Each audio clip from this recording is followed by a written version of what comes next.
Tiffany, please take the roll. Councilman Bundy? Present. Councilman Brennan? Present. Councilman McCain? Present. Councilman Stokes? Present. Mayor Sykes? Present. The record reflects that we do have a quorum for the special city council meeting held on Wednesday, September 8th, 2020 at 4:30 p.m.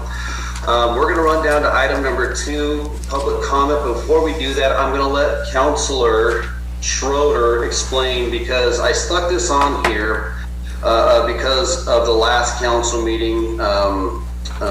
Tracy, I see in the background there that you wanted to speak and all that good stuff. Hopefully you were able to reach out to the councilman, but I'll have our legal Councilman Schroeder explain why we don't stick this on here. So, Mr. Schroeder.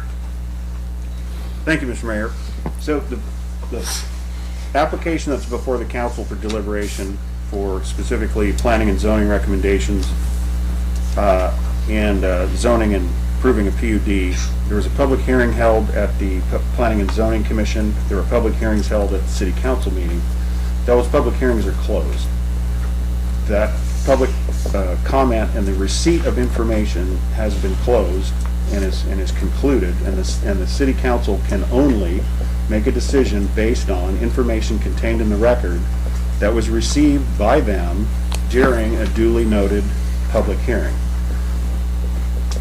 Because that public hearing has been closed, public comment, while city councils typically take public comment from members of the public on a wide variety of topics, and they're typically left on agendas like this for the public comment period.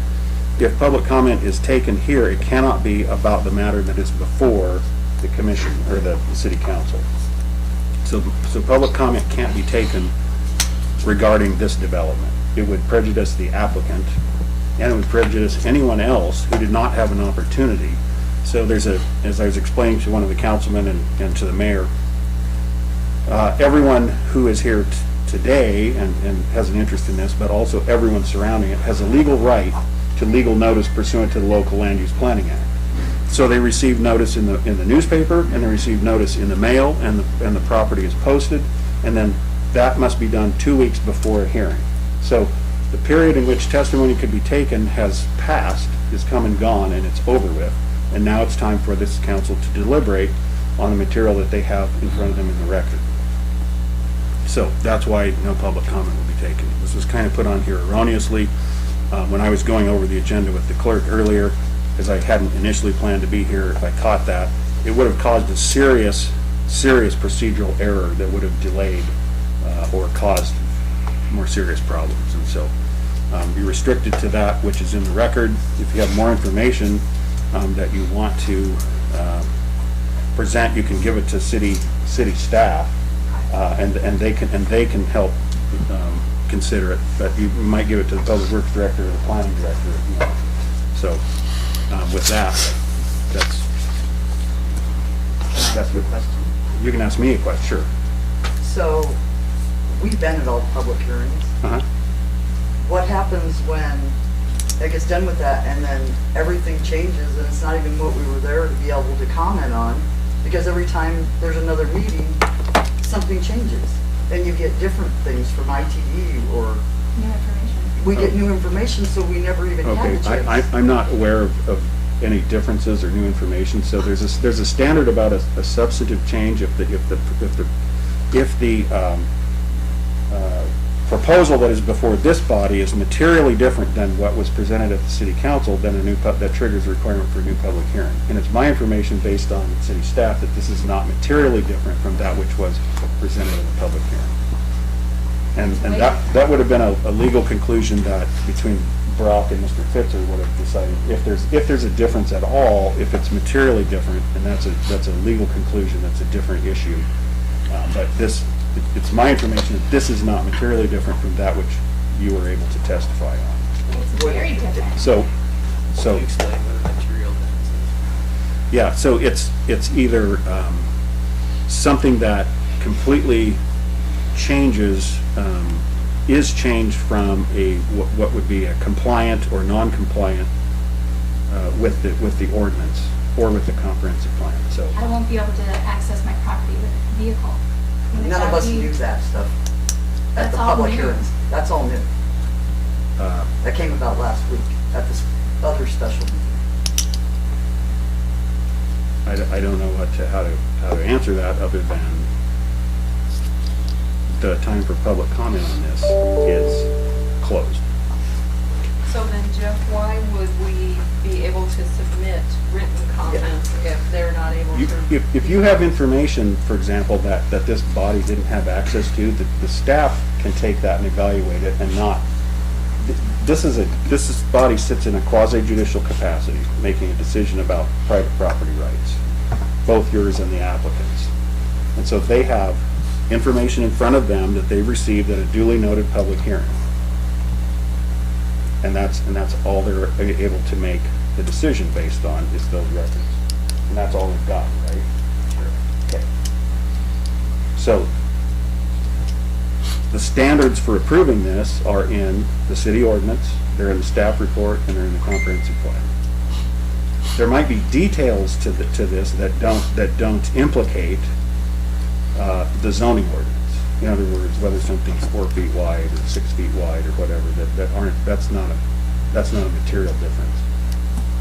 An R3, so if they came back and said, we're gonna make this industrial instead of residential, that's a material change. Or a substantial change in densities, Number of lots. number of lots.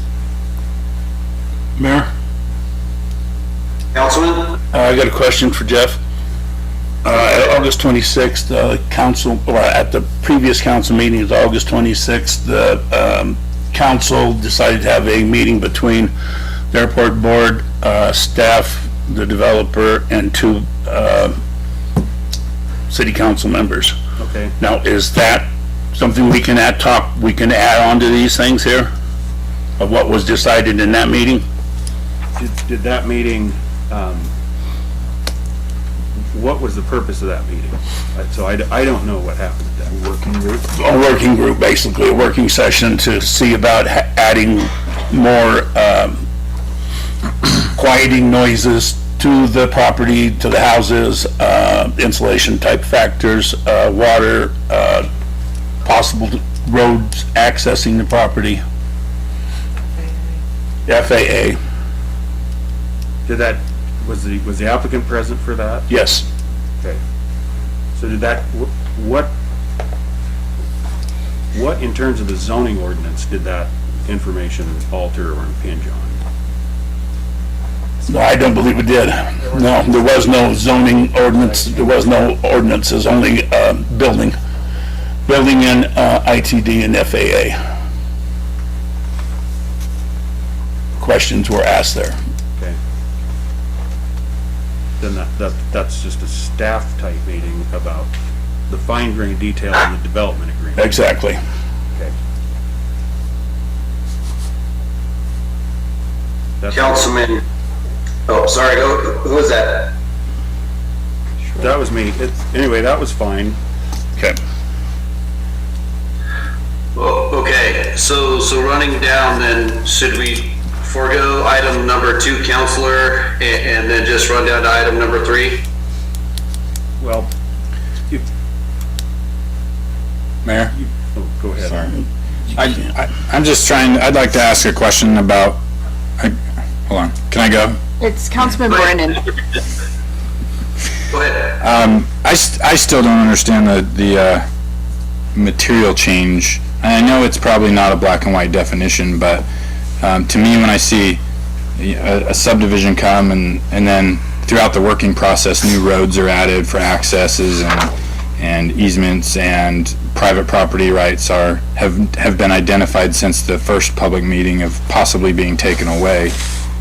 In my mind, it's a material change, but you're legal counsel. What do you mean, so somebody enlighten me about the road access being altered from the original? The way that it was stated to begin with was that when it came in, there was nothing mentioned about ITD. ITD finally brought up that after they continued on for so far, they would have to have a deceleration lane. And that deceleration lane, no property owner could cut across that deceleration lane to annex their property. So there would have to be an agreement made between the contractor and the homeowners for another route for those people to get to their property. That would be between the owner and the residents to decide how to make that work or not make it work. It was originally a single point egress and ingress into the subdivision. When did ITD provide the comment about a deceleration lane? That was the second meeting, I believe. Yeah. So there was a TIS that was done that has, so they had to have a left, turning lane going, which way? I guess going towards the base, needs to be a left turn, right-hand turn. And then a deceleration zone coming from the base in there. And then, so that was in the TIS that was put there. If, for example, now that's warranted, that's only warranted at full build out or when needed. So in this first part, doesn't have to be in there for the first part, when I read from that. But as this gets to full build out, that needs to be in, those need to be included in the full build out. And then also, depending on accidents, if there's 5 accidents, then that could end up being a median put in the middle, so there could be no turn into that. So that was kind of some of the things that was in ITD's written comment. And when were those written comments submitted? I don't know, I'd have to look, I don't. Can you send that to Jeff? Rock. Yep. The initial comments were received prior to the planning and zoning meeting. Okay. All additional comments that we have received has been after that. So From ITD? after, yes. And there's been a mix of both written and also verbal. From ITD? Jeff, the original plan is in front of you up here. So, what, So from this, going from the original plan to this one, being able to go off of another exit off of Southwest Lyric onto Highway 51, that changes the warrants on how many accidents could happen, and it changes things for the turning lanes, and, it moves the traffic around in different ways, so. so, So we don't need the acceleration lane now. Possibly not. Well, the de-acceleration zone, I'd So have to, I'm not gonna speak for ITD, but I mean, it sounds like that was part of it when it goes to full build out, but it just depends on. I need to know when ITD said. I don't have the letter in front of me, I Well, don't know. so, the They said it was, at the last week's meeting. Oh, He no. spoke, ITD spoke here. Before that, we had an official We never comment. done that. But we never had that okay, conversation. what I need to know is, someone made a comment that they're losing an access point on the highway as a result of the deceleration lane. Is that? Yes. And that person will have no more access to the highway? That Not by doesn't car. sound Not by correct car. to me. We have not received that. We have not received that in written form. We received it verbally from the district foreman of ITD. But we asked to put it in writing. Does that mean that each of these lots here that would not have access to Airbase Road? According to his statement in the last meeting. The ones that are in the deceleration lane, they would have to take an access route going up the side of it and then turn onto onto Airbase Road at a different area. But these front lots are not part of this No. proposal. They're. No. Councilman McCain, I had a question. So was it 1,300 feet or 350 feet? It's 1,300. Was that? Yeah. I was just, Either 13 or 16, I'm not It's positive. 13. 13, yeah.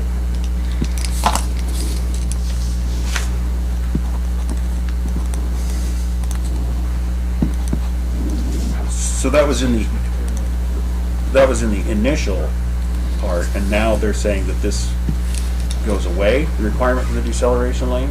Or I have At it full back? build out, it probably, I would think that, we haven't heard anything else, because, it changed from the original TIS, the full build out, that needs to be there.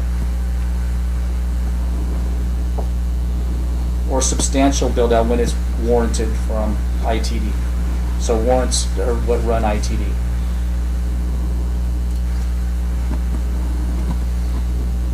So we knew it was 1,300 feet deceleration zone, so we knew that. But I guess it obviously came to light But the, at the last meeting that they could possibly lose their access because of that. okay. That's a material change. That's, if a condition, so here's how it changed together. If a condition of approving this subdivision requires ITD to make a change to the traffic pattern that is ultimately gonna deprive a adjoining property owner who's not a participant in this process of access that they have on the highway, then those people need to be afforded an opportunity to make a comment on that effect. And they can't do it at this meeting without proper notice